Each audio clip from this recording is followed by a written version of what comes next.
தேர்தல் வந்துட்டாலே மேலிட தலைவர்களுடைய மொத்த பார்வையும் தமிழகத்து பக்கம் வந்துரும். இனிய பொங்கல் நல்வா தூக்கல. ஆரம்பத்திலே நாங்க பராசக்தி படத்தை பொங்கல் வெளியீடுன்னு அறிவிச்சிட்டோம். நாங்க பொங்கல் வெளியீடு என்று அறிவித்து விட்டோம். நாங்க கிடையாது. நாங்கள் என்று சொன்னால் அந்த பட தயாரிப்பாளர்கள். ஒரு நடிகரை ஒரே சித்தாந்தத்துக்குள்ள சொதுகாதீங்கனா அப்படின்னு சொல்லிட்டு சிவகார்த்திகேயன் அவர்கள் பராசக்தியில் நடிக்கிறாங்க. அதே சிவகார்த்திகேயன் அவர்கள் அமரன்ல நடிச்சிருக்காரு, ஒரு தேசிய படம். Welcome to the show. இது பாலிடிக்ஸ் பேசுறாங்க. ஷோக்குள்ள போறதுக்கு முன்னாடி எல்லாருக்கும் இனிய பொங்கல் நல் வாழ்த்துக்கள். பொங்கலோ பொங்கல்.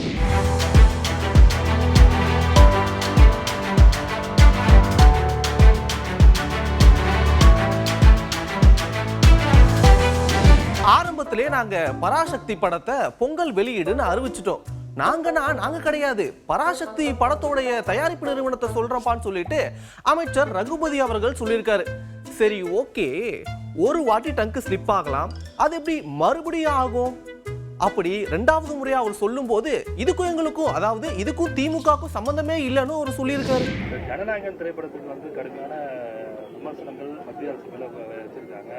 அதுல எல்லாரும் பதில் சொல்றாங்க. ஆனா விஜய் மட்டும் இது வரைக்கும் வாய் திறக்காம இருக்காங்க. இதிலிருந்து அவருடைய தைரியத்தை நீங்கள் தெரிந்து கொள்ளலாம். பராசக்தி படத்துக்கு காங்கிரஸ் தரப்புல எதிர்ப்பு தெரிவிச்சிருக்காங்க. பராசக்தி திரைப்படம் 1965 நடந்த நிகழ்வுகளை அடிப்படையாக வைத்து எடுக்கப்பட்ட படம். அன்றைய நிகழ்வுகள் இந்திய எதிர்ப்பு போராட்டம், அந்த இந்தி மும்மொழி போராட்டத்தை எதிர்த்து தமிழ்நாட்டிலே மாணவ பட்டாளம் கிளர்ந்து எழுந்து நடத்திய ஒரு போராட்டம். அதை போன்ற ஒரு வரலாற்று சிறப்பு மிக்க ஒரு போராட்டத்தை எந்த மாணவ இயக்கமும் எங்கேயும் நடத்தியதாக கிடையாது.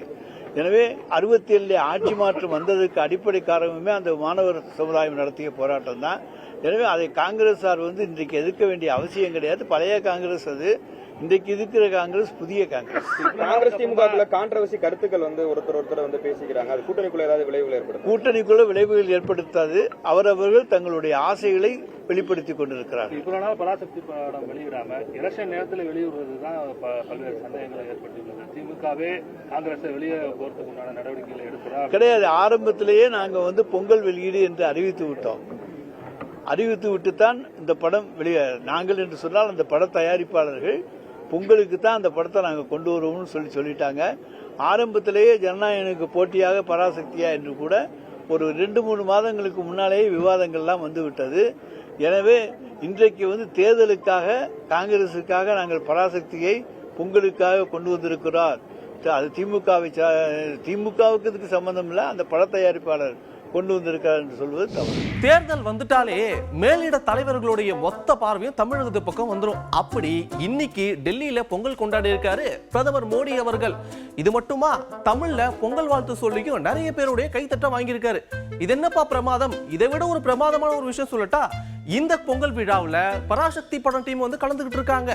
இதுல முக்கியமான விஷயம் என்னன்னா, இவங்க கலந்துகிட்டதுனால நிறைய அரசியல் தலைவர்கள் விமர்சனத்தையும் பண்ணிக்கிட்டு இருக்காங்க. இனிய பொங்கல் நல்வா தூக்கல.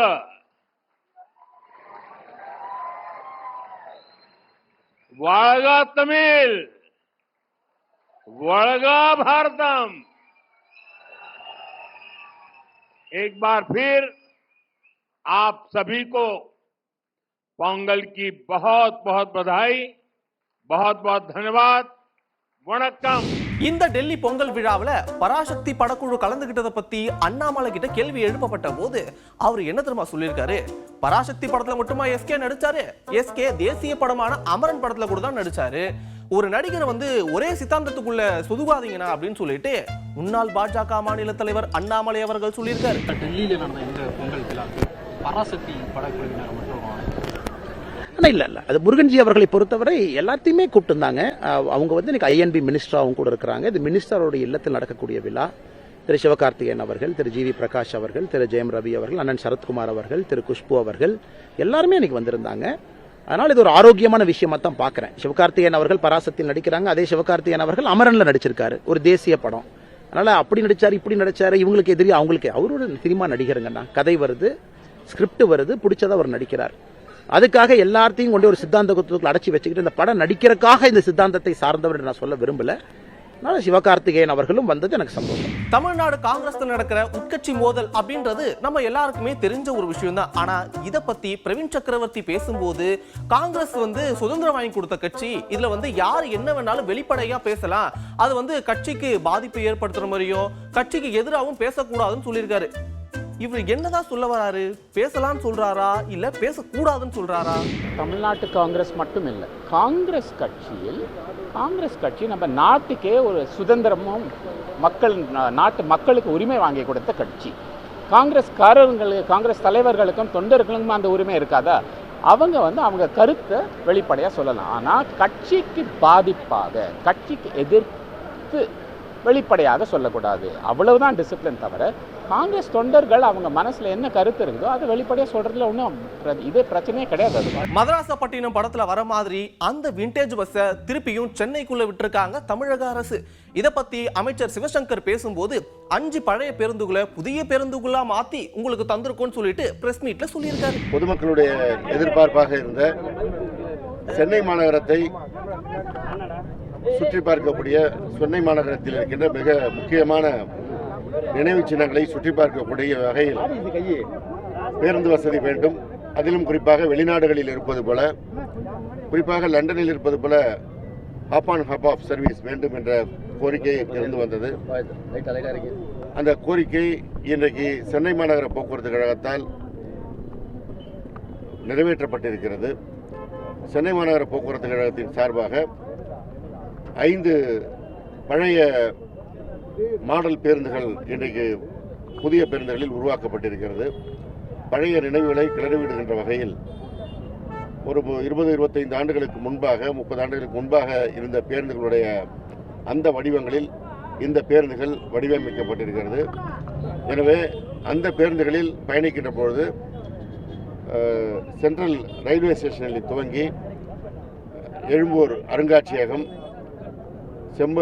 வள்ளுவர் கோட்டம், செம்மொழி பூங்கா, இப்படி என்று கடற்கரை சாலைக்கு கடற்கரை சாலையில் இருக்கின்ற கண்ணகி சிலை, அண்ணா சதுக்கம், போர் நினைவு சின்னம், தலைமைச் செயலகம் என்ற சுற்றுவட்ட பாதையில் இயங்குகின்ற வகையில் இந்த பேருந்துகள் இயங்க இருக்கிறது. அரை மணி நேரத்திற்கு ஒரு முறை இந்த பேருந்து ஒவ்வொன்றாக வந்து கொண்டிருக்கும். ஒரு நாளைக்கு 50 ரூபாய்க்கு கட்டணம் செலுத்தி டிக்கெட் எடுத்துவிட்டால் அதன் மூலமாக இந்த பேருந்துகளில் எந்த இடத்தில் வேண்டுமானாலும் இறங்கி அந்த நிறுத்தங்கள், குறிக்கப்பட்டிருக்கும் நிறுத்தங்களில் எந்த நிறுத்தத்தில் வேண்டுமானாலும் ஏறி எந்த நிறுத்தத்தில் வேண்டுமானாலும் இறங்கிக் கொள்ளலாம். அதே போல அந்த நினைவுச்சின்னங்களை சுற்றி பார்த்த பிறகு அடுத்து இருந்த பேருந்தில் ஏறி அடுத்த நிறுத்தத்திற்கும் செல்லலாம். ஒரு மகிழ்ச்சியாக எல்லோரும் பயணிக்கக்கூடிய சென்னை மாநகரத்துடைய தொன்மையை அனைவரும் விளங்கிக் கொள்ளக்கூடிய வகையில் இந்த பேருந்துகள் சுற்றுவட்ட பாதை அமைக்கப்பட்டிருக்கிறது. அதில் ஜியோடேக்கிங் செய்யப்பட்ட அறிவிப்புகள் வர இருக்கிறது. தமிழிலும் ஆங்கிலத்துமான அறிவிப்புகள் அந்த பாதையில் இருக்கின்ற நினைவு சின்னங்களுடைய பெருமைகளை விளக்குகின்ற வகையில் அமைய இருக்கிறது. எனவே ஒரு நீண்ட நாள் கனவாக இருந்ததை இன்றைக்கு நம்முடைய அரசு முதன்மைச் செயலாளர் போக்குவரத்துறை அவர்களுடைய வழிகாட்டுதலில் சென்னை மாநகர போக்குவரத்து கழகத்தின் மேலாண் இயக்குநர் அவர்கள் மிக சிறப்பாக முன்னெடுத்து துறையினுடைய அரசு அலுவலர்கள் இணைந்து இன்றைக்கு ஒரு சிறப்பான இந்த பேருந்தை ஏற்பாடு செய்திருக்கிறார்கள். பொதுமக்கள் இதனை பயன்படுத்தி இந்த பேருந்துகளில் பயணித்து இதனுடைய அருமையை உணர வேண்டும். குறிப்பாக சென்னை மாநகரத்தினுடைய இந்த நினைவு சின்னங்களுடைய பெருமையை நாம் உணர்வதற்கான மிகப்பெரிய வாய்ப்பாக அமைந்திருப்பதை பயன்படுத்திக் கொள்ள வேண்டும் என்று கேட்டுக்கொள்கிறேன். ஓபிஎஸ் பிறந்தநாள் கொண்டாட்டத்தில் அவருக்கு கேக் வெட்டும் போது கேக்குக்கு மேல அவர் ஹைலைட் பண்ணி பல விஷயங்கள் போடுவாங்கன்னு பார்த்தா கேக்குக்கு மேலேயே ஒரு மினி பேனரை போட்டு எல்லாத்தையும் போட்டிருந்தாங்க. இதை விட ஒரு ஸ்பெஷல் ஐட்டம் என்னன்னு பார்த்தீங்கன்னா அந்த கொண்டாட்டத்தில் இல்ல நான் சொல்றதை விட நீங்களே பாருங்களேன்.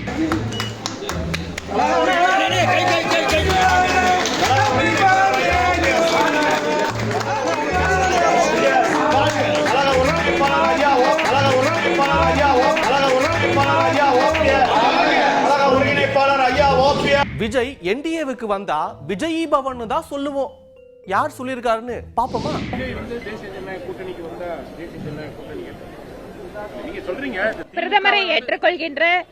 பிரதமரை ஏற்றுக்கொள்கின்ற எங்களுடைய கூட்டணியில் இருக்கின்ற அத்தனை கட்சிகளையும் ஏற்றுக்கொள்கின்ற யார் வந்தாலும் நாங்கள் விஜயி பவ அப்படின்னு தான் சொல்லுவோம்.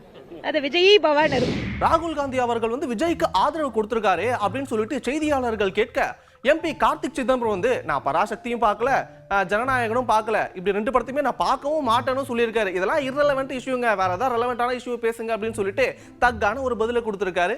பார்ப்போம். ஜனநாயகனுக்கு ராகுல் காந்தி அவர்கள் வரவேற்பு கொடுத்திருந்த அடுத்த நாளே பராசக்தி குழுவை கூப்பிட்டு பொங்கல் விழா நடத்துறாங்க. 2 படத்தையும் நான் பார்க்கறதா இல்லை. திரைப்படத்தை வச்சு தமிழ்நாடு அரசியலை யாராவது நிர்ணயம் பண்ணாங்க நினைச்சாங்கன்னா அது தப்பு. ஆர்னால்ட் ஷ்வார்ஸ்நெகர் தமிழ்நாடுக்கு முதலமைச்சராக இருப்பார். ஏன்னா அவர் படம் நிறைய ஓடிச்சு ஒரு காலத்தில்.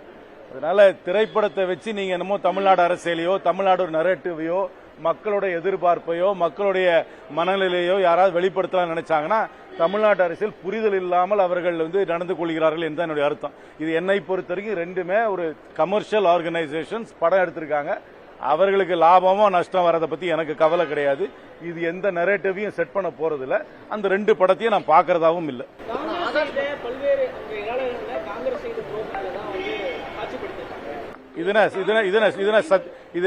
ஹிஸ்டாரிக்கல் டாக்குமெண்டா? இது ஹிஸ்டாரிக்கல் டாக்குமெண்டா? திரைப்படத்தில் வர்றது ஹிஸ்டாரிக்கல் டாக்குமெண்டா? என்ன சிறந்த ஹிஸ்டாரியன்ஸ், அதாவது சரித்திரத்தை படித்தவர்கள், சரித்திரத்தில் ஆராய்ச்சி பண்ணவர்கள் இதை வந்து விளக்கி இருக்கிறார்களா? அதனால தயவு செய்து ட்ரிவியலைஸ் பண்ணாதீங்க பாலிடிக்ஸை. 2 ஒரு 3 மணி நேரம் படமும் எனக்கு எவ்வளவு நேரம் கூட தெரியாது. 2 படமும் ஏதோ ஒரு நரேட்டிவ் செட் பண்றாங்க.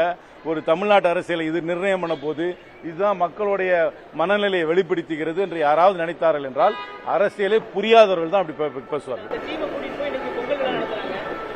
பொங்கல் விழா கூட நடத்தினா ஆஸ்கர் கூட அதுக்கு வந்து ரெக்கமெண்ட் பண்றான். அதை பத்தி எனக்கு கவலையே கிடையாது. இது வந்து இரலவெண்ட் இஷ்யூ. அந்த படமோ அந்த படத்தோட கதையோ அந்த கடையில் இருக்கிற கற்பனையோ என்னை பொறுத்தவரைக்கும் தமிழ்நாட்டுக்கு இரலவெண்ட் இஷ்யூ. இன்னைக்கு இரலவெண்ட் இஷ்யூனா நிறைய இருக்கு பேசுறதுக்கு. நீங்க வந்து தெருநாய் பிரச்சனை ரெலவெண்ட் இஷ்யூ, ரேபீஸ்ல செத்து போறவங்க ரெலவெண்ட் இஷ்யூ, ரோட்ல குப்பை வராது ரெலவெண்ட் இஷ்யூ, படிச்சவனுக்கு வேலை கிடைக்காது ரெலவெண்ட் இஷ்யூ, வந்து காலேஜுக்கு போற ஃபீஸ் அதிகமா இருக்கு அது ரெலவெண்ட் இஷ்யூ. படம் கலெக்ஷன் ஆகுதா கலெக்ஷன் ஆகலையா, அதுல இருக்கிற கற்பனை சீன் எப்படி இருக்குன்றதெல்லாம் ரெலவெண்ட் இஷ்யூவே கிடையாது என்னை பொறுத்த வரைக்கும். எந்த படத்தையும் தடை பண்ண வேணாம்.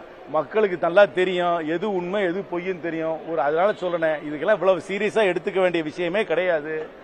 படம் பாக்குறவங்க போய் பார்ப்பாங்க, என்டர்டைன்மெண்ட், ஒரு பொழுதுபோக்கு, அவ்வளவுதான்.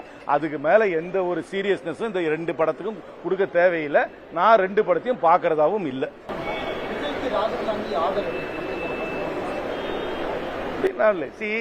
ராகுல் காந்தி வந்து எந்த ஒரு கோரிக்கை நியாயமான கோரிக்கையா இருந்தாலும் யாரா இருந்தாலும் அதுக்கு ஆதரவு கொடுப்பார்.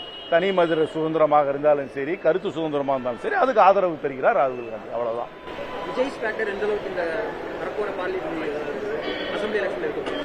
ஓட்டு வரும், அதுல ஒன்றும் எனக்கு சந்தேகமே கிடையாது. ஏன்னா ஆதரவு இருக்கு, அவர்களுக்கு ஒரு எனர்ஜி இருக்கு. ஆனா ஓட்டே சீட்டா மாறுமான்னு எனக்கு சொல்ல தெரியாது. ஏன்னா ஆதரவு வாக்குகளாக மாறி வாக்குகள் சீட்டுகளாக மாறுவது என்பது ஒரு பெரிய ப்ராசஸ். அந்த ப்ராசஸ்க்கு நிறைய ஃபேக்டர்ஸ் வரணும். ஆர்கனைசேஷன், கேண்டிடேட், இதெல்லாம் நிறைய இருக்கு. அதெல்லாம் ஃபாலோ பண்ணதான் வரும். ஆதரவே ஓட்டா மாறாது, ஓட்டே சீட்டா மாறாது. ஆதரவு இருக்குன்றத முழுமையா ஏத்துக்கிறேன். அதுல ஒன்றும் எனக்கு சந்தேகம் கிடையாது.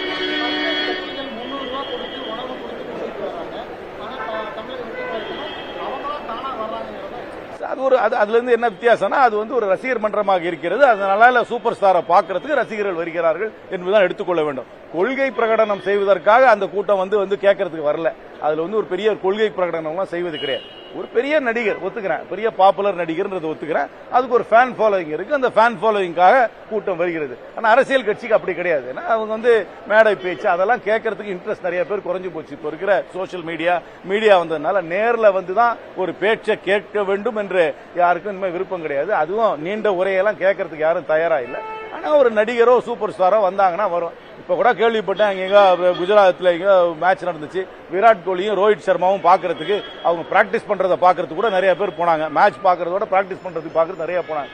ஒரு இந்தியாவில் ஒரு ஃபேசினேஷன் உலகம் எங்கும் இருக்கு. இதே மாதிரி பாப் ஸ்டார்ஸ் வந்தாலோ ஒரு பெரிய பாடகி வந்தாலோ இந்த நிறைய பேர் போவாங்க. அதனால அது ஒன்றும் புதிய டெய்லர் ஸ்விஃப்ட்னு ஒரு உலகத்தில் ஒரு பெரிய பாடகி இருக்கு. அந்த பொண்ணு எங்க போனாலும் பெரிய கூட்டம் வரதான் செய்யுது. ஆனா இதுக்கு அப்படியே கான்ட்ராடிக்டரியா காங்கிரஸ் நிர்வாகி பிரவீன் சக்கரவர்த்தி முக்கியமான அரசியல் சக்தியா தமிழ்நாட்டில் விஜய் மாறிட்டாரு. அவரோட அரசியல்வாதியா தான் பார்க்க வராங்க, அவரோட நடிகரா பார்க்க வராங்க. பல பேருக்கு பல கருத்து இருக்கும்.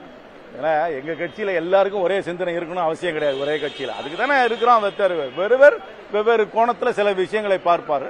அவர் சொல்லியிருக்கிறார். அதனால இதுவே வந்து அதிகாரப்பூர்வமான எல்லாரும் இதே தான் பின்பற்றணும்னு அவசியம் கிடையாது. நானும் ஒத்துக்கிறேன், கண்டிப்பா ஆதரவு இருக்குன்னு ஒத்துக்கிறேன். ஆனா ஆதரவே வாக்குகளாக மாறி வாக்குகளே சீட்டுகளாக மாற வேண்டும் என்றால் அதை பல ஃபேக்டர்ஸ் வந்து ப்ளே பண்ணும். இதே மாதிரி வேற ஒரு வீடியோல சந்திக்கிறேன்.